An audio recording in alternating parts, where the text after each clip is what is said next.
Welcome, listeners, to a special interview episode of us here, the Full Send Rejects. It is me and Rose here, joined by Whiz, also known as Wizard or Master Wizard on TikTok. He does a lot of local content of the supernatural, and on TikTok, he has some lately viral videos on Fallout, the video game now TV series, and also some bonus information from his Valley Unknown stories. The Valley Unknown is his Facebook page. So thank you for joining us, Wiz. No problem. I'm happy to be here. Glad you're here. Billy is not here with us tonight. He is still celebrating the Yankees being better than the Pirates and the Rays right now. He could suck a dick. He's actually working hard on our next episode.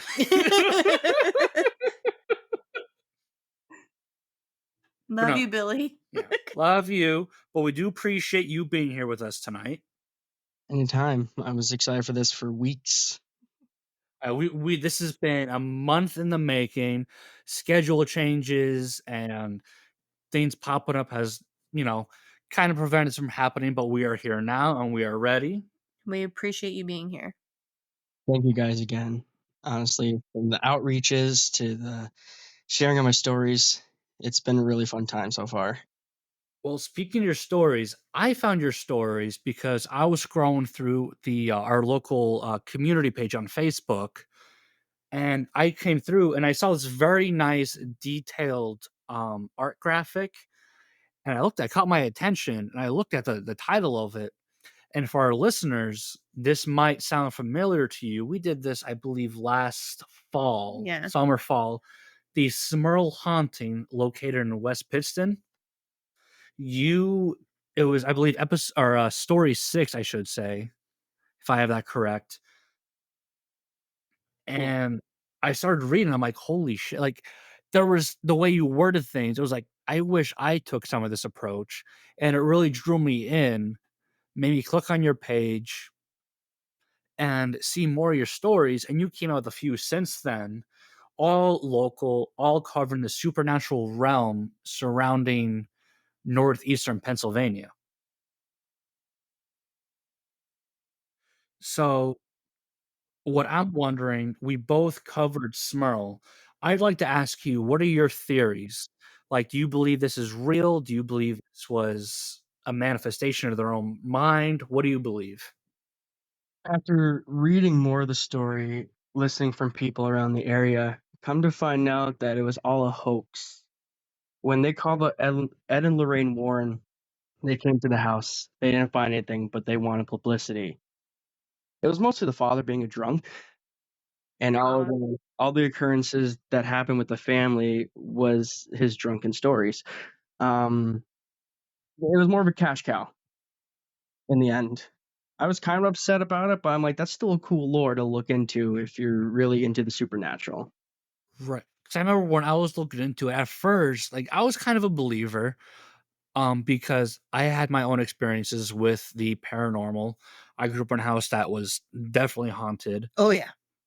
Oh yeah. Everyone who's spent a night in that house believes there's something mysterious and beyond our realm going on there.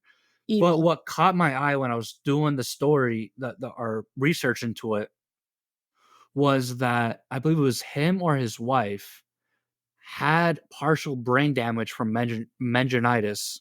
I can't. How do I pronounce this? Meningitis. The disease. Thank you.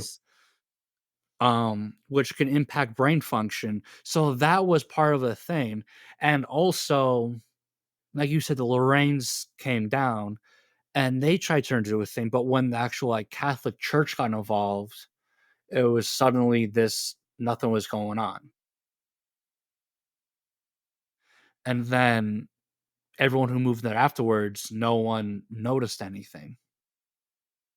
But I when I was doing the research, I didn't hear the whole alcohol drinking aspect. So that's something new to me. When you start to go down a rabbit hole, don't go too deep. But like you said, it is a pretty nice instance of lore into this whole area here in Pittston, West Pittston. I mean, every city has paranormal aspects. There's history, especially in Pennsylvania. We're one of the oldest, technically a Commonwealth, but oldest states in this union. There's going to be tons of stories no matter what town or city you go to. Every city has their one story. Like you grew up in Schuylkill County, so yours is Centralia. There's more Centralia. There's more than that, but you're the big one that everybody knows Oh, is yeah. Centralia. Well, that's because the one movie, Silent Hill. Silent Hill, yeah. But like here, everybody who grew up or who was around the Pittston area, they always hear about the Smurl hauntings. Or I guess there's another one, the ghost on the bridge. Which didn't you cover that for one of your Yeah. stories? That was sorry. That was story number 2. That one I got passed down by my grandpa, and it's just been in the back of my mind, and I'm like, all right. That's right, because I do remember after I saw the Smurl haunting and being intrigued, because I'm like, okay, because I always love looking how other people cover the same topics I covered. Like, let me see their approach to see, hey, how can I improve? Or, we can share insights and whatnot. And then I was scrolling through, and I do remember seeing the bridge story. Yeah. And that was very interesting to me. There's different versions of it. The one I know the most is the bride that left the husband in distress. Yep. That's the one I heard. But I do believe at the end of your write-up, you did include that other people have different memories or different iterations of how this occurred. Yeah. A lot of people told me, I have this version and that version. I'm like, keep them for you. I've heard one about a lonely widow. Which is common. A lot of ghost stories or Yeah. supernatural is like this lonely widow, this poor husband who's someone... A woman crying out because she Yeah. lost her baby, and it lures gullible men or people in. You hear all these ghost stories, but one of the things that when I moved here, that's one of the big, like when we were looking at houses, when we were looking up the history of the place, Smurl and the ghost on the bridge was the biggest things that you look at, and us being the people that we are, liking the spooky stuff, those two definitely draw their attention, and I love the fact that he covered both of them. He covers so much more. As you said to us before we started here, the Pittston Hospital, which I'm a lot intrigued because there's a lot of medical facilities around here. So this Pittston Hospital, is this a closed facility? Yes, it was closed in the 80s. It originally operated from the late 1800s up until the 80s, went through multiple directors, multiple companies, and then it was shut down for about 20 some odd years. And when I went there 12 years ago, it was still in its past state. Everything was left. It was basically just an abandonment. Like everyone got up and just left. And Where is it located, and what's kind of the backstory? It's located a little bit off of the split at the Sunoco and Pittston if you're going towards River Street. It's up on a hill. The driveway is a one-way in, one-way out, which gives you a nice view of the hospital, honestly. And then there's a parking lot, a cemetery at the end, and a building for retired people. I really didn't look into that part, though. Oh, damn. I know. I think I know what you're talking about. We're literally 4 minutes from the... Is it like up a hill, kind of? Yeah, it goes up a curved hill. Oh, I saw a weird car go up there the other day. Did you see it look down? No, it was going up that hill. I was like, I've never seen a car go up there yet. Oh my god. That's weird. It's owned by a private commercial company at the moment, is what I researched on. So did you find any, because we covered a few old hospitals, asylums, different facilities like that. Did you find any like mistreatment of patients or like the mentally ill, like they're just treated differently or anything like that? So from the history in the Pittston Gazette records and history in the records itself, come to find out that hospital was a great establishment at the time. The Pittston Red Cross chapter was born out of that hospital by a head nurse named Miss Tinsley. She ran that hospital for decades. She trained a lot of nurses. The Knox Mine incident They were carrying people out of the Knox mine. There's actually an elevator shaft. If you walk into the basement, there's an elevator shaft blocked off. That actually leads down to the Knox mine. So they just Well, what is the Knox mine incident? 'Cause I'm not familiar with this one. I'm sure our listeners would enjoy this story. The Knox mine happened on January 12th, 1959. The Susquehanna, they had bad storms months prior, and the Susquehanna was melting. Yeah, you remember that ice jam from a few years ago? I think it was like 2017. I wasn't live. I lived down south in Louisiana at that time. Were you up here yet? For 2017? Yeah. I was. Okay, so are you familiar with this? Not really, because I lived in 2017. I was living in Mountain Top. Okay, so that's it's a little bit of down south of here. Basically an ice jam in winter months backed up so bad, and they had like warm weather and the ice was melting. The Susquehanna got flooded and caused a whirlpool 150 feet in diameter right over the Knox mine. And the miners were working, and there was an opening, and the Susquehanna couldn't go anywhere. And it just went to the mine, instantly flooded the mine. 81 miners were down there trying to stop the water, putting mine carts against the walls, trying to get out of there. That was And 2017. the police came and everything came, and the Pittston Hospital basically helped the Knox mine the best way they can. If I got to read back into the story, I think 12 miners passed away in the mine. So Yeah, you're right. I pulled it up real quick while you're talking at 12 deaths. and they just sealed it. They cleaned up the mess and just sealed it. So So, like, did they seal the bodies in there, or did they at least yeah, get them out? gonna get the bodies out in time. It was confirmed January 13th because I was reading a paper from 1959 on newspapers of the Pittston Gazette, and they said the next day the head owners were charged. They went to court. They confirmed 12 deaths. That's insane.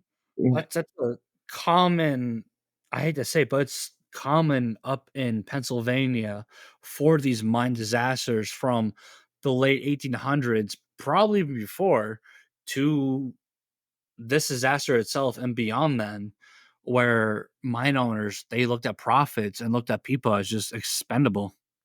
It's disgusting. Look at Concrete City. Concrete City was part of the Nanticoke Braking Company. That was a disaster in itself too. Yeah, I Yeah. remember reading about concrete. Yep. I mean, I grew up in cold country, like Rose said before we started here.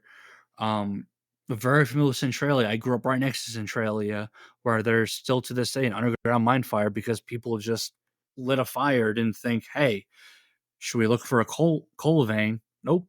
And the whole town had to evacuate. They said it would burn for 100 and some years. And it's still spreading too. Yeah. I kind of grew up in Ashland.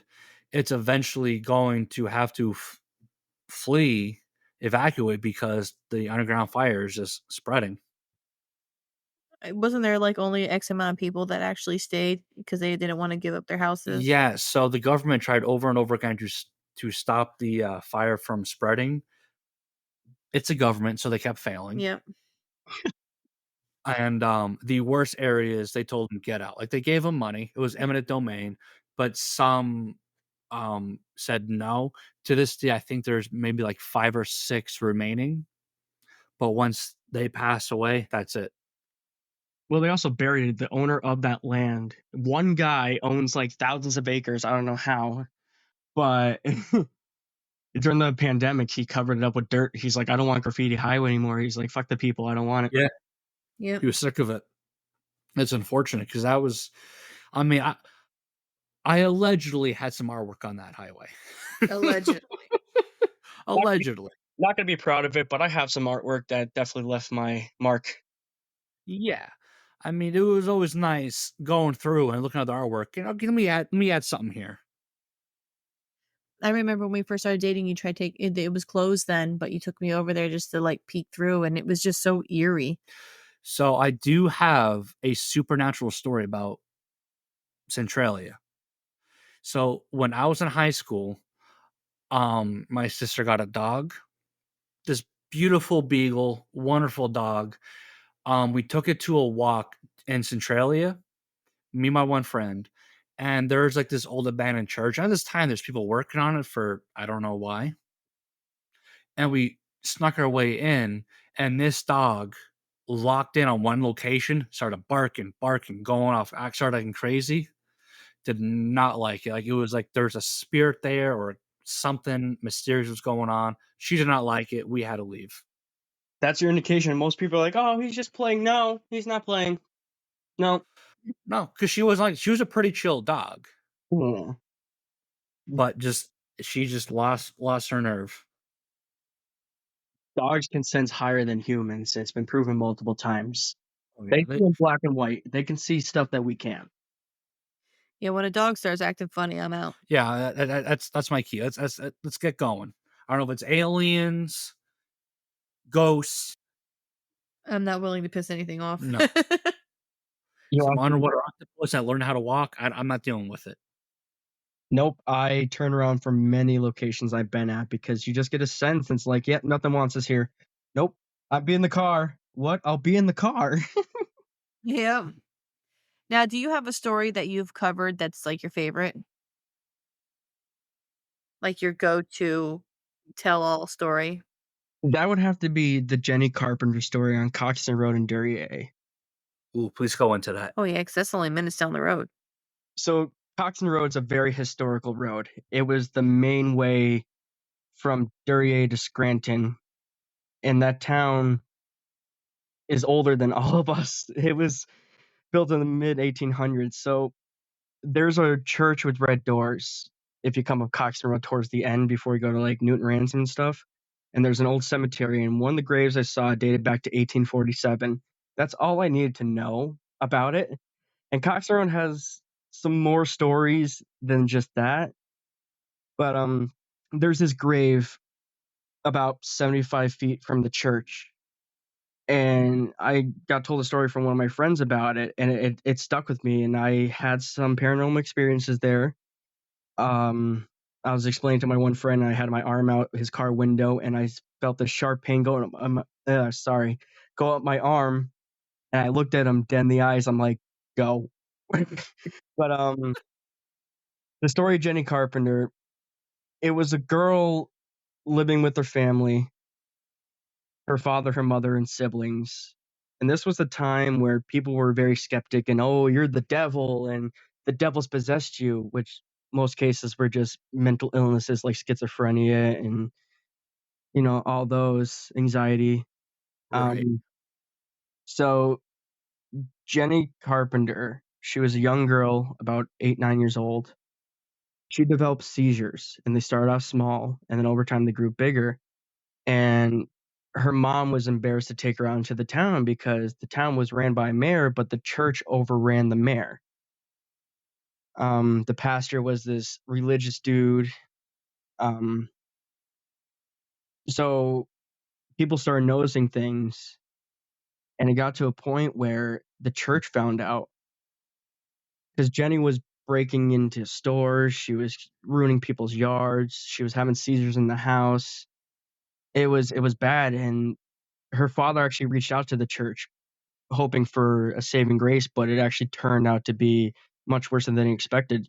As about a few months in, the townspeople in the church were getting pissed at the Carpenter family. And it came to a point where the church gathered up a mob and went to the Carpenter house. It's like, either you deal with her or we deal with her. So the father called priest, tried to do 3 exorcisms. The priest said there's nothing they can do. And the father started drinking and was depressed. His wife and him were arguing. You know, he didn't really want to talk to Jenny because he was embarrassed. And the priest of the church came by one more time. He's like, we'll give you exactly 2 days. So the father had no other choice, took Jenny out in the backyard, hit her in the head with a shovel, and took her to the cemetery and buried a grave.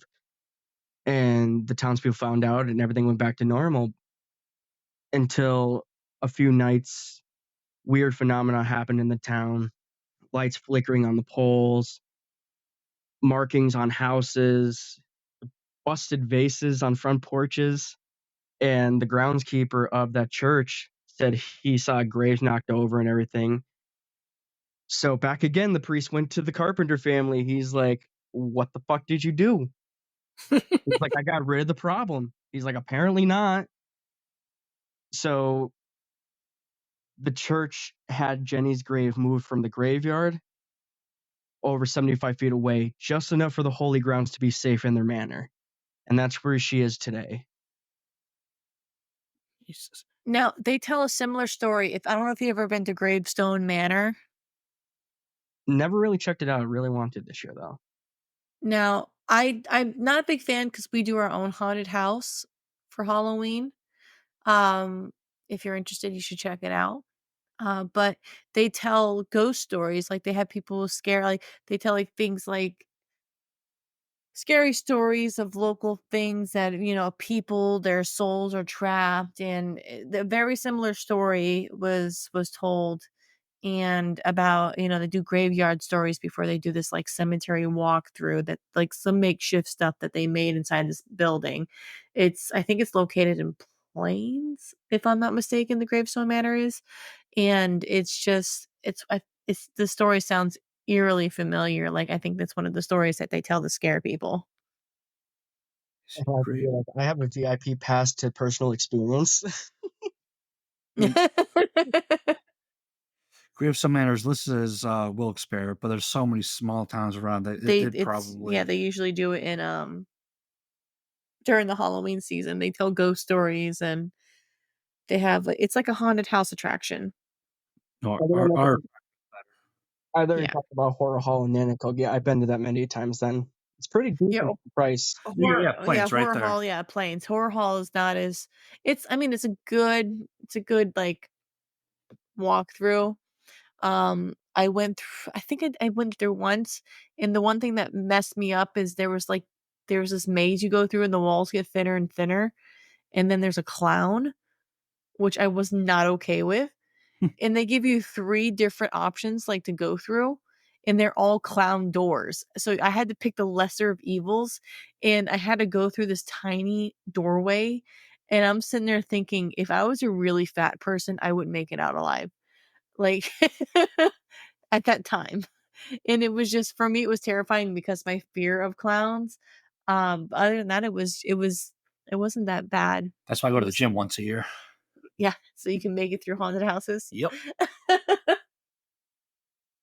But yeah, there's local ones around here. But Gravestone Manor, they like to play like ghost stories and stuff. Like, people tell stories to creep people out before they go through these haunted houses, so that that psychological fear is already bestowed inside your mind.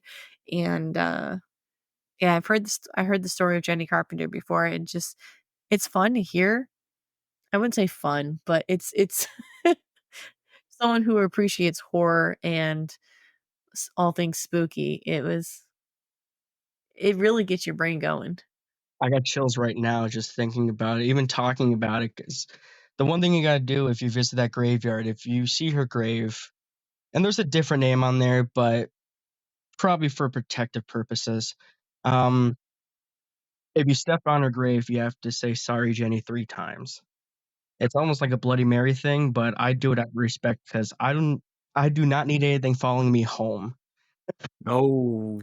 They say when you cross a cemetery, if you look inside the cemetery, you're supposed to keep your fingers crossed, and you're never supposed to make a direct eye contact with the tombstone, because they're more than likely that you can bring something home that you weren't expecting to. Yeah, explains a lot. Gonna put that in my notes. Yeah, they say when you cross the cemetery, you're supposed to cross your arms or your legs, um, especially if you're looking at it. And if you read a tombstone, you're supposed to do something like, you're supposed to say "rest in peace" if you make contact with it, because if you don't, if it's something, especially like around seasons that are prone to spirits roaming, you're supposed to do something that keeps them from coming home with you. Like Arbor Day. Yeah, like, oh, What? It involves the earth. Earth and spirit. like the Wind whole and Fire. like The one paranormal with like all those paranormal activity movies where, oh, we had a picture the reason why it's haunting us is because you have an heirloom or you have something that belongs to somebody. They say the same thing about a cemetery is that if you fixate yourself on somebody you don't know, you're more likely to make yourself acceptable to bring them home. I don't fuck around with cemeteries. nope, So nope. No, I don't like cemeteries. I always get a weird feeling around them. I always It's just I try not to stare. I always keep my I see a cemetery, I'm like, "Nope, ever since I was a kid, I always got a weird feeling being in cemeteries. I can't." It's empty air, you just feel it, and it's like, I know they're resting. I went to go visit my grandpa, rest his soul, at the cemetery where he's buried, and it was, like, getting really dark really fast, and I had my son with me, and I couldn't find his grave, and I'm walking back to my car, and my son looks at a tree, he's like, "Hi." I'm like, "Get in the car." Listen, at that point, you just deposit him and try and get a new one. I mean, No. Oh, no. I'm kidding. They say kids see things that we can't not Yeah, I don't like it. because 'cause they're more accepting because 'cause they're innocents. Well, that's why you gotta show them some, like, ISIS videos, That's why something like that, ruin that innocence ahead of time so they don't bring in spirits. no, Listen, that's hit why Rule 34 on 4chan. Listen, if I was 6 when I saw 9/11, so can they, alright? listen, There's a if I'm visiting anybody at a cemetery, I'm bringing some sage with me, and I'm gonna swirl that shit around my body before I get in my car so I know nothing's coming home with me. That's what I always I would just say I always wanna be cremated because I don't want my body to be somewhere where I'm stuck with souls that can't go anywhere. I just wanna be cremated, but I wanna be cremated with chili so I can tear that ass up one more time. Unhinged, I love it. I knew what I married into. Yep. Out of all the stories, which ones I know you said the Jenny Carpenter was your favorite, but which one, like, stays rent free in your brain? It's Like, an you can't hospital one. I see that well, I shouldn't say I see that, now I know her name. I see Miss Tinsley in the back of my mind, and it just recurs sometimes, and when I tell people the story and I look up the photo, I just stand still. I don't know what effect she had on me that day, all that time ago, but I could just see her face, and I could see her just looking at me, and I had some dreams of her. Whew, Mm, we got a dream story. see, I love hearing things like that because sometimes you get so involved in things that allow yourself to be vulnerable to, and then it just, like, attaches itself to your soul, and that's something that's both scary and traumatizing at the same time. Oh, no, we got our own dream story. Yeah, we do. So, when I was growing up, I had this dream of this girl, black hair, these piercing eyes, whatnot, and she always woke me up with this piercing scream. And every time I woke up, scared the ever living shit out of me. Like I'll be in like full on panic attack. Like before I even knew what panic attacks were, I'd be having them because of this. When I moved away down south, never had them. When I came back, had them again. Years later, found out both of my sisters and my brother all had them. Same girl, same dream. It was like she was warning, or because I usually think like this was like some spirit, ghost, evil entity. And then at some point, I think this sympathy built for her, like she was some scared soul warning something worse was there. And then every person who stayed in that house felt a presence. oh, And I can still picture her to this day, and it's the sole reason why I believe in ghosts, believe in spirits. It's because of this. She was terrifying.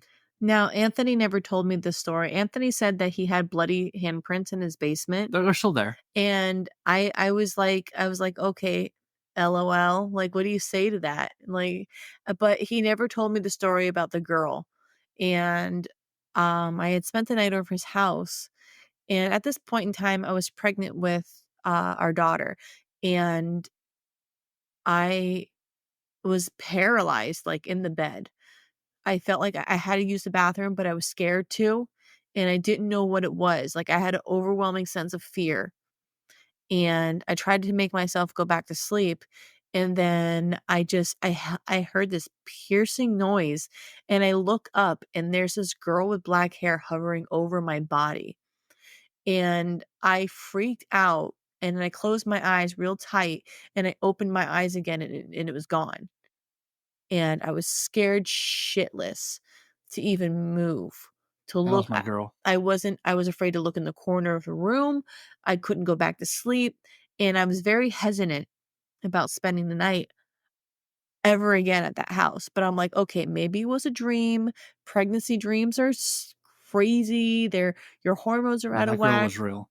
So I tried one more time. Went to the house and I spent the night, and I didn't see her over my body, and it was in the back of my mind. So like, don't think about it, just go to sleep. And I had to use the bathroom. So I went to the bathroom at the end of the hall. But by the time I walked back, I got out of the bathroom, there was something at the end of the hall waiting for me. But it wasn't the girl. No, There was something dark, it something was big, evil. something just made me feel like I was going to throw up. And I turned on the hallway light and I darted. And when I got back to the room, the girl was there in the corner.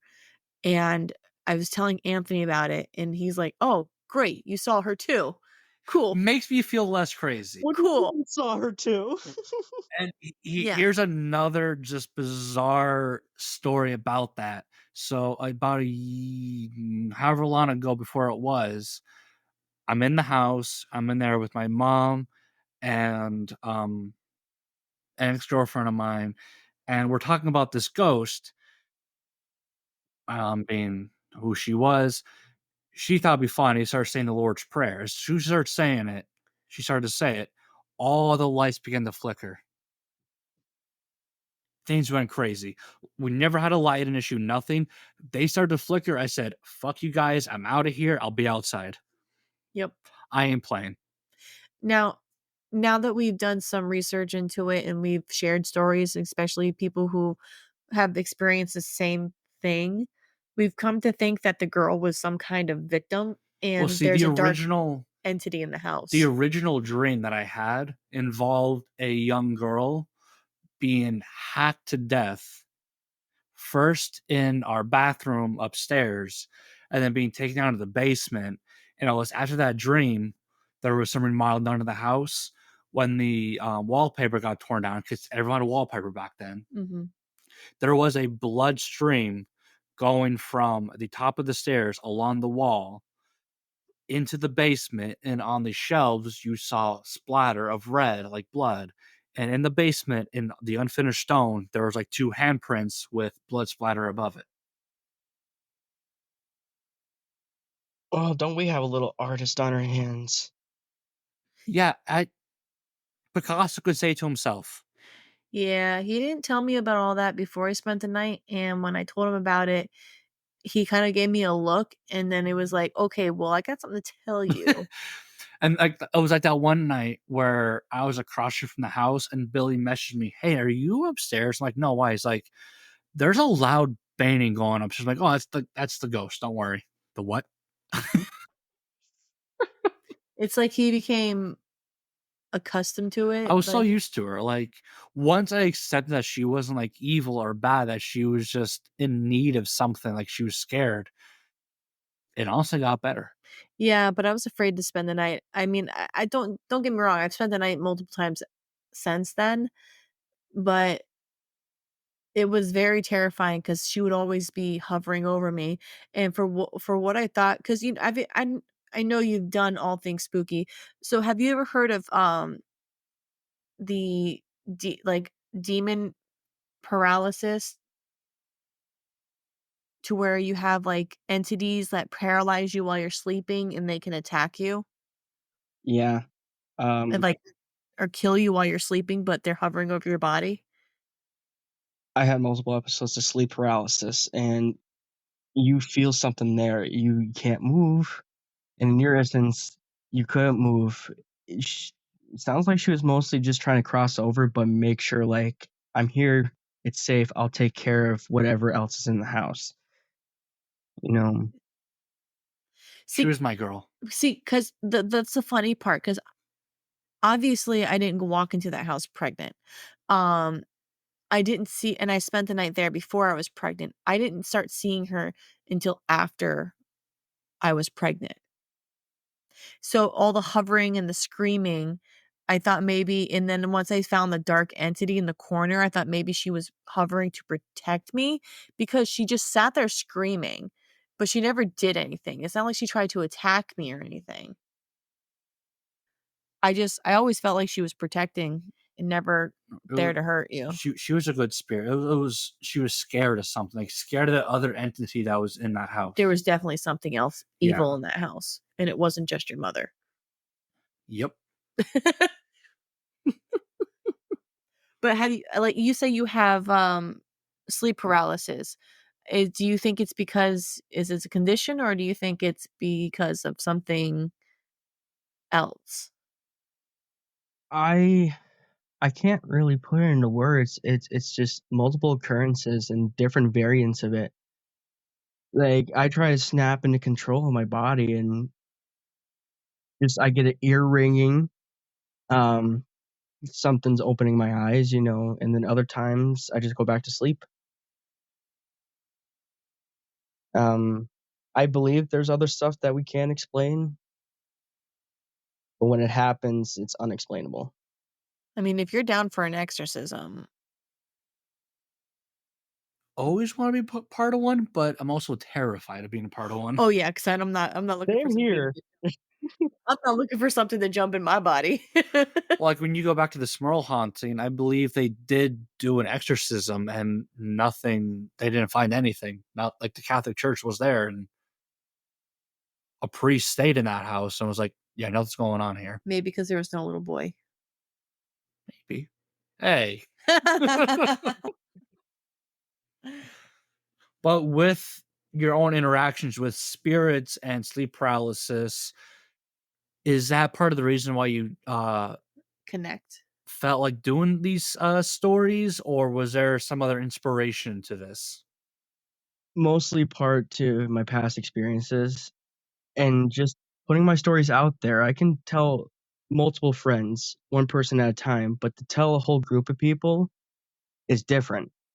And I came home from a bad snowstorm and took a hit of my medicine and just sat at my and just sat at my computer. I'm like, "Fuck it. What's the worst that can happen, really?" It's like so I started typing it out, and then I had a help from a friend that has a writing major to, like, revise it and stuff before I posted it, and I posted it, and it got 6 shares in 10 minutes. I'm like, "Okay," and the people are talking about, like, Coxton Road is haunted and everything. So then I went to the Pittsneri community page, and I posted it there, and that's where it really took off. So then I'm like, "I'm gonna write story number 2," and that was the Suskin Screamer, and that blew up more than the first story, and then that's when I created the page. I'm like, "Yep, next step," and I created the page and posted those stories and then started writing more. You I gotta take just that momentum, yeah. Yeah, you gotta take the momentum when it's on its high, and it was something different. I'm like, "People really like these. Am I doing something?" You know? And Well people well, really like I said in the beginning, like, your writing style, it's so intriguing. Like, you get so much because you write a few paragraphs, but you get so much information and your verbiage and everything. S it's a treat to, like, just read. A lot of people told me that. I'm happy, really. I'm happy people can get hooked in the first 2 sentences of the paragraph. Right, And and it's like, what story's coming next? What's the next paragraph? Like, what is going on here? I just search up a lot of activity in the area and just take something and just look more into it. Um, Posting is the scary part, by the way, 'cause it's like, I have it revised, I have everything, but when I post it, I'm like, "I don't like this word. I'm gonna edit it," you know? That's good. That's awesome. I haven't read all of them. I know I started looking when you told me about it, reading some of the stories.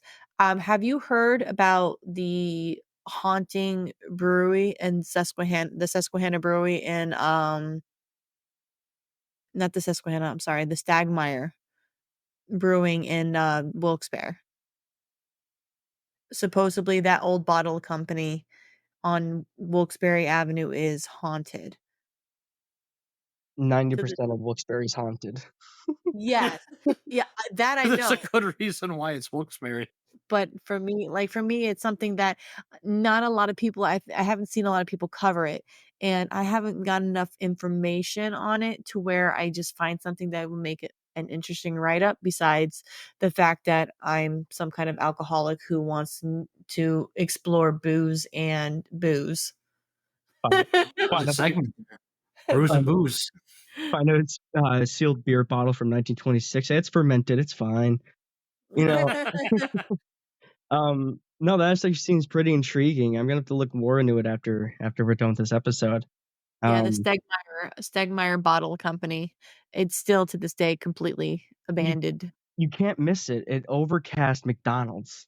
Like, Yes. you could see from the square of Wilkes-Barre, and driving on Wilkes-Barre Boulevard multiple times, I always wanted to stop and check it out. But, I I'm I scared now. work minutes away from that, and I honestly believe that my building is haunted. Um, my work building, which I'll have to, message you privately, so people don't know where I work. Burger King. No, but, Circuit City. we we have our own business, and it is one of the oldest buildings in Wilkes-Barre, and I honestly believe that there's something there.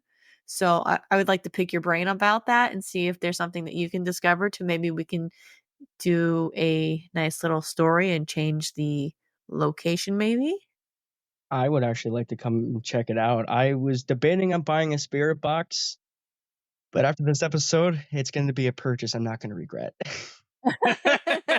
Yeah, I'll have to hit you up, and let you know. The story behind it is actually pretty interesting, and, it's kind of when we bought the building, we bought it in its entirety, and the things that we found in it were quite unnerving in a sense of, just it was eerie, and the basement just looks like some kind of Freddy Krueger bad remake. It's just all creepy all the way around. I would people talk about, like, doing overnight stays, but no one actually wants to commit.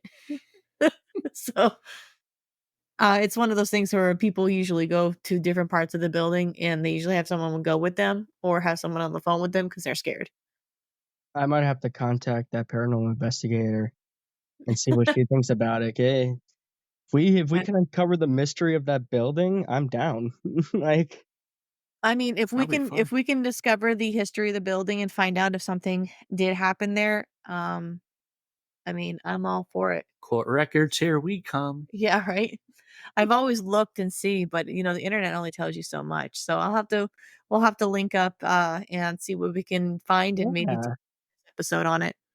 Absolutely. And on that, we talked about a lot of stories you covered, stuff like that. What does the future for you look like? I know we talked about whenever I get off my ass and build a website, putting some of your stories on there. What else do you plan on doing? Like, where do you see yourself taking this momentum and going with? I see myself creating a hobby of paranormal investigating getting the in-depth of my own stories instead of browsing Google and, picking apart multiple articles. Right. I think it'll be a great opportunity for me, like you said, just take it and run. I'm enjoying it. It's the highlight of me getting out of work and checking my phone and seeing notifications and seeing 300 followers on my page, which is crazy to even think about. Yeah, that we're that we're nearing, I think, 600. And it's like, why? Like, why? We don't get it. I just looked before we started this episode, and just yesterday there was a huge spike in listeners nowhere. And it's like, I don't get it. you don't. It's you hear about people. I have a million followers, and you watch YouTubers with all these followers that built a life over the years.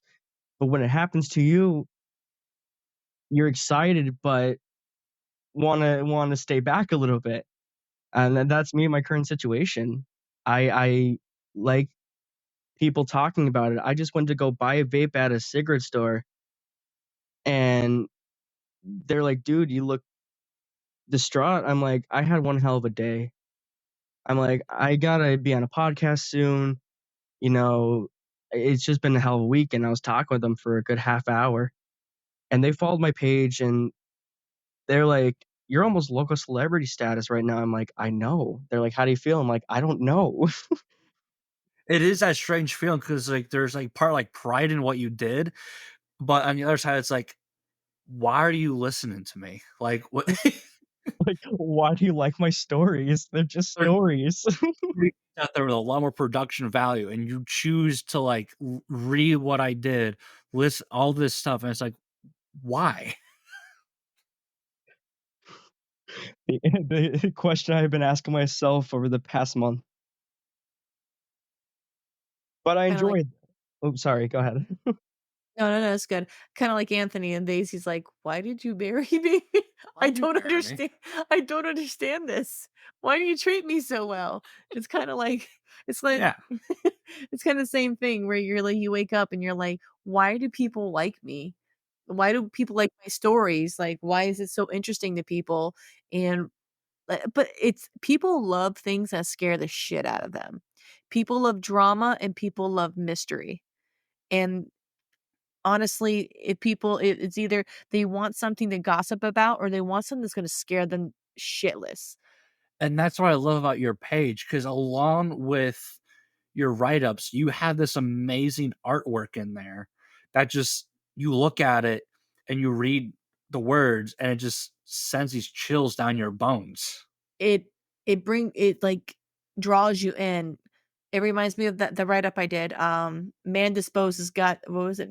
Man disposes, God deposes. Yeah, it's just like how the picture of these polar bears Goddamn polar bear. and you look the more you look at it, the more it draws you in, and you have such illustrative work on it to where you're looking at this picture as you're reading the story, and it's like you're more captivated into it.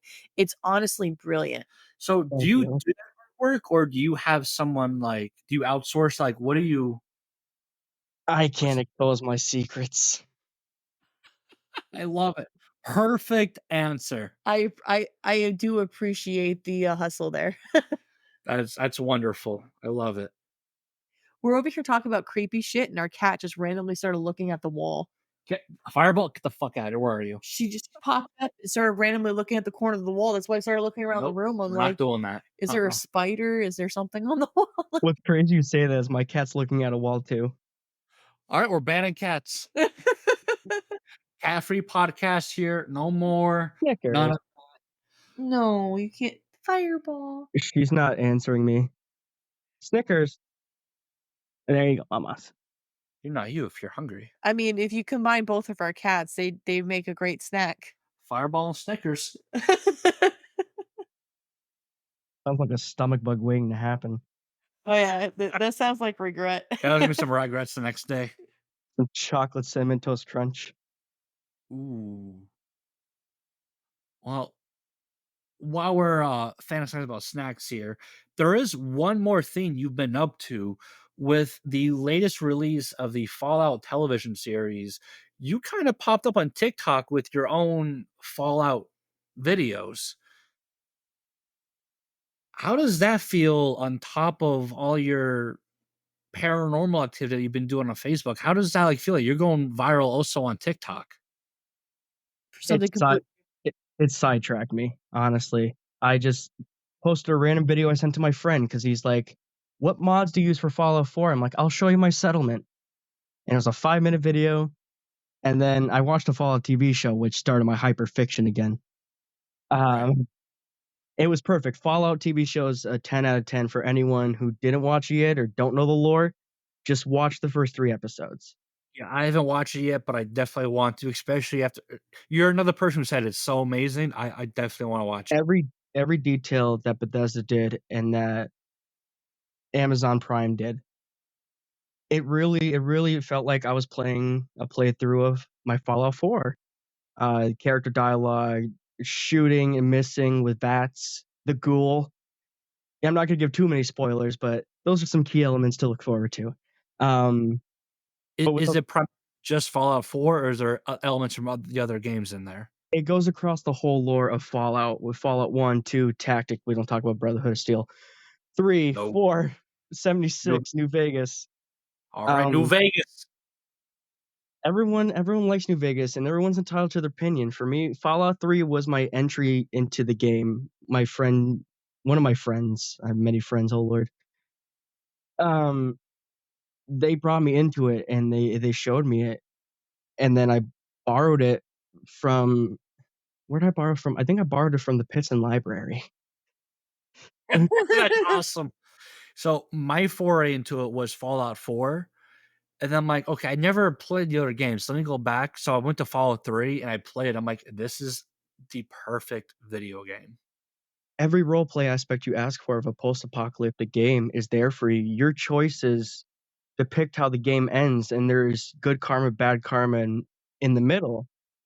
And the way Bethesda took a 2D game and turned to a 3D game was phenomenal. I watched the behind the scenes on YouTube the other day, and it made me want to appreciate it more, honestly, because they took this franchise that was dying off from a company and they bought it, and they're like, okay, we made Morrowind.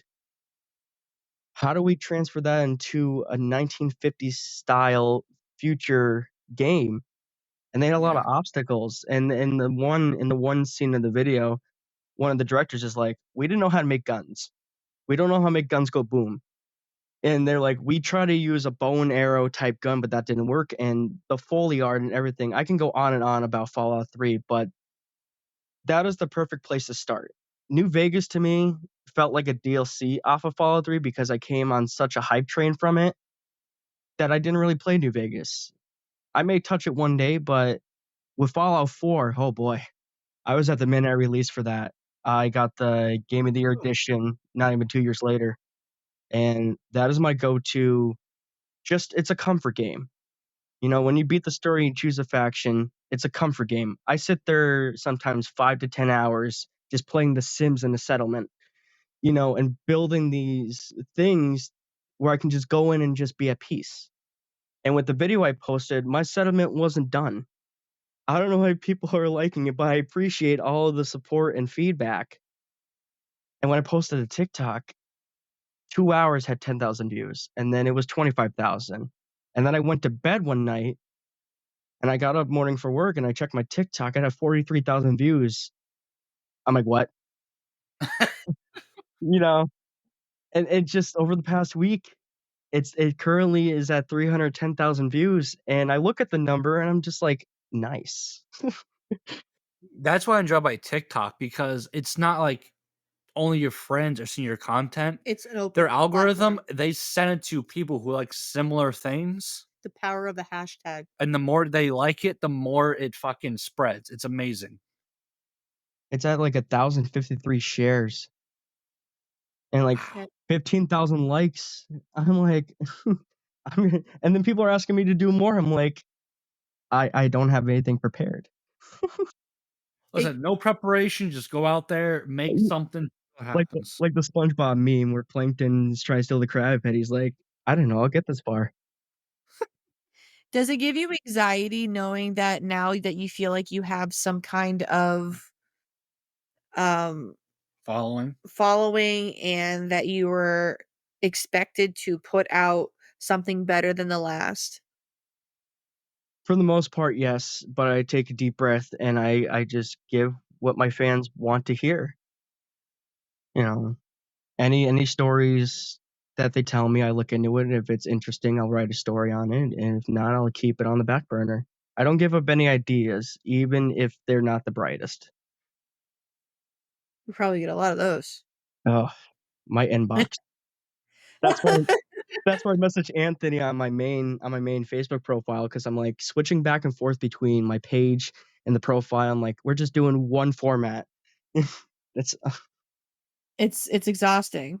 It it is. really is. Especially I don't know if you get the spam. We get so much spam, it's not even funny that, it's just random people and not even just people that are just posting random stupid stuff, but the AI spam that we get is just It's so annoying. like you don't even want to open some of these things in your inbox. AI is another story to cover. There needs to be put restrictions on it. Yeah, it's they won't though for the longest time. No, But speaking of those advancements though in Fallout, have you played the new update to Fallout 4? I don't want to update it because I run a lot of mods, and the That's fair. developers don't really know what to do with them. So I'm just keeping it at peace. I'm like, it's fine, no update, because it's just a texture update, and it really doesn't do much for my PC. For consoles, yes. Yeah. So I always play on console, so that clears that up. Yeah. My PC has a 3060 RTX. It can handle the juice I give it. I don't even have to overclock Fallout 4. It's such a beautiful game, especially if you're not doing main quests. If you're just traveling through the Commonwealth, thou should not be sidetracked by bullshit. There's a quote right there. And I get sidetracked. I sometimes I'm still finding locations in Fallout 3 and Fallout 4 over the years that I haven't discovered, and it's like I love it. There's just nothing about that game that really upsets me coming from a true Fallout fan. There's so much detail in there. You never know. You could put hundreds of hours in there and something new will still pop up. The random occasions that happen in the game, an alien spaceship crashing, you seeing synths in Boston, you getting into firefights with super mutant warlords that have mini nukes strapped to their hand. And the random moments I have, I laugh about it. I'm just happy sometimes no one's around me when I laugh because it's just the random stuff for real. I was going through Boston and I was killing a bunch of raiders, and all of a sudden the super mutant with the mini nuke came after me, and I heard the beeping, and I took a random shot of my gun and I exploded him. I'm a clip. I remember the first time I ran into those super mutants, and I'm like, what the fuck is that sound? Next thing I know, I'm fucking dead from a mini nuke, and I'm like, I I'll went back, find you. I'm looking at the clip, I'm like, did this really happen to me? I like when they say, "Get over here, human." I'm like, "No, you come to me. I'm kind of lazy." Oh man, that's awesome. I even talk to the companion sometimes, like they're listening to me. I'm like, "Oh, you're just a NPC." You're expendable. Oh man, well, we appreciate you joining us tonight. Thank you once again. It's been fun talking about all the stuff going on. Yeah, we Uh, enjoy having you this on is the show. definitely a great conversation. We enjoyed it. We hope all the listeners enjoy it. Hopefully, we'll get you some more people to come check out your page. Hopefully some of your people can check out our page. To all the listeners, Oh, the doors are open. Come check out the stories. They're very intriguing. And I'm not just saying that myself, as you heard in this podcast episode. Um, no, please do go check out the Valley Unknown on Facebook. He is Master Wizard on TikTok for that. If you want to check out that Fallout content, see what happens next for settlements. Yeah, when we post this, we'll give you a shout out on our socials. Oh That yeah, way, anybody who is interested, you'll end up getting a bigger following. And we'll just put your link on all of our oh yeah. socials. That I way, am aiming for this Thursday. However, my work schedule will change. I'm up a lot earlier, so if I'm too tired, Friday at the latest. We'll see what happens. And for me, story number 11's in the works. I'm just There we go. every Friday at 6 p.m. on my Facebook page, it will be posted. The Valley Unknown. The Valley Unknown, which is a very fitting title for this area, honestly. I like that. Yeah. Yeah, it really is. It really goes in the depth of the unknown and the unexplained. There is things in this world that no one can comprehend to the human eye. You may believe it, you may be a skeptic, but in the end, things are in this area and they're waiting to be uncovered. Very well said. But I think we're going to close out tonight here. Yes, it was a very, very good episode. Thank you Yes, so we much for coming appreciate it. on. It's been a delight. Please continue to send it with whatever you do. These stories, the fallout on TikTok. Fucking send it. Oh, I'm sending it full boost right now. There's no stopping. And Yes! even if it stops, I will still respark that fire because there's still more stories, thousands of stories. And I set a goal for myself. I said if I reach 500 followers, I want to start writing a book. Let's go. 500 followers for that book. Let's go. It's less than 200 more to go. Let's do it. That'd be awesome. About the Valley Unknown of Spooky Stories. That's awesome. And I will get your information from Anthony, and I will send you something over about my building, and maybe we can do something with that. Definitely. Summertime's full in bloom. Bloom and gloom. Yeah. There we